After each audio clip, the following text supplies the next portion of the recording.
Brom brom brom, nandito na naman si Machong Brom Brom. Ha ha ha! Hey mama! Ha ha ha! Mga kabrombrom, may nakikita na naman tayong natutulong sa tabi ng kalsada mga kabrombrom. Bigyan na natin ito ng pagkain, let's go! Punta tayo sa Jollibee mga kabrombrom para bumili ng pagkain para ibigay doon sa natutulong sa tabi ng kalsada. Let's go mga kabrombrom, let's go! Dito na tayo sa Jollibee mga kabrombrom, bibili na tayo ng pagkain para ibigay doon sa natutulog sa tabi ng kalsada. Let's go mga kabrombrom, pasok tayo, let's go. Dito na tayo mga kabrombrom, bibili na tayo ng pagkain, let's go. Ito na mga kabrombrom, nakabili na tayo ng pagkain sa Jollibee. Ibigay na natin ito kay tatay na natutulog sa tabi ng kalsada. Let's go! Let's go mga kabrombrom, yatin natin ito pagkain doon sa natutulog sa tabi ng kalsada. Katulong na naman tayo ngayong gabi mga kabrombrom doon sa natutulog sa tabi ng kalsada.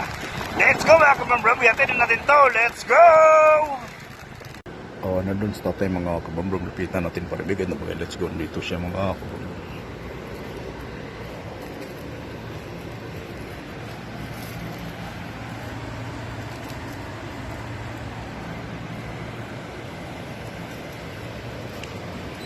Let's go mga kabrombrom, nabigay natin kay tatay, let's go.